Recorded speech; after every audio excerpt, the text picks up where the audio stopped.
The mirror. There was a shrine about a giant lady with lots of books and visions. Ah, that would be Groa, the Knowledge Keeper.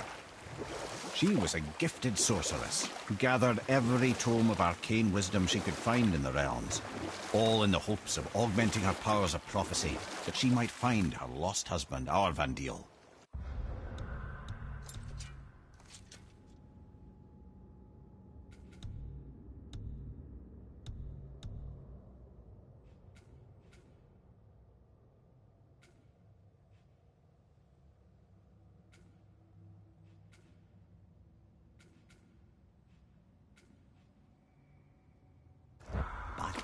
It was not her husband she would glimpse in her visions, for it was Groa, seeing longer and farther than any before or since, who witnessed Ragnarok, the end and the beginning. When Odin caught word of her ultimate prophecy, he maneuvered to obtain her knowledge and hoard it for himself. Groa knew Odin as a long-time patron of her services, and so she welcomed him into her library as a friend. What she did not know is that Odin himself was behind her husband's disappearance, having used his enchantments to conceal his death at Thor's hands from her sight. Smiling, jealous Odin took her by the throat, and with his very hands he stole her library and her life for his own. I always knew Odin was bad. That's just... Ruthless, barbaric, heartless? That's Odin. In fact, we would do well to sit here in silence for the next few moments and reflect on Odin's capacity for cruelty. And so... reflect longer.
Once you retrieve the whetstone, please take utmost care while handling it. It is a priceless relic, after all.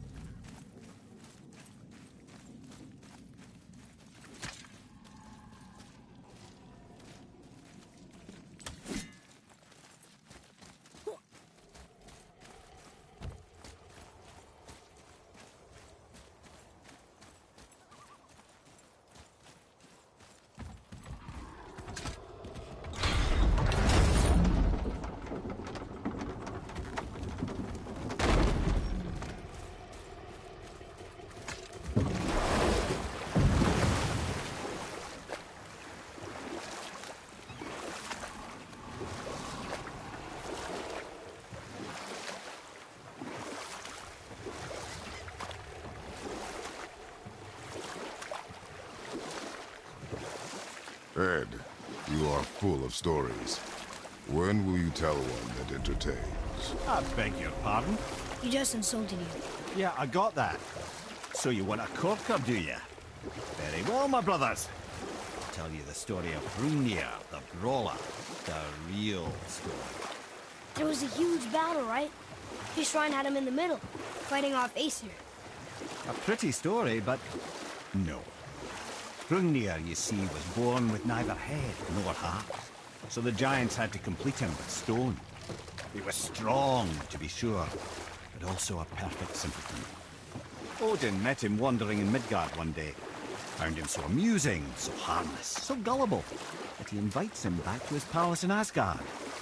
There he gives Hrungnir his fill of mead, and goads him into all manner of boasts and antics, all for the amusement of the court.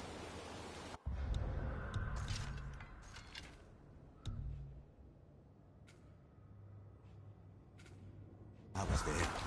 I saw the Aesir laugh as Hrungnir leapt upon his shield and swore he'd kill us all and take our womenfolk back to Jotunheim. Or I can just tell you the story later.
Right then, we were in the middle of a story, weren't we? Odin had invited Hrungnir to his palace in Asgard, getting the simple giant drunk to amuse the court.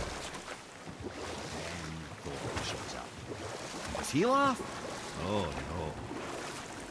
Thor takes one look at the drunken stone buffoon and brings down Mjolnir on his head so hard that he's got chunks of Hrungnir in his own skull to this day. Thor is so startled by the face full of rock, he doesn't notice Hrungnir's body topple right onto him with a sickening crunch. And again, the roars of laughter echo through the palace halls. That's an awful story, Mimir. Nothing like the ones Mother told me. Let that be a lesson, my son. Truth is seldom so pretty as myth and legend.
Wow, it's like there was an entire city under the water. Aye, lad. A forgotten city. What was it called? Well, I forgot.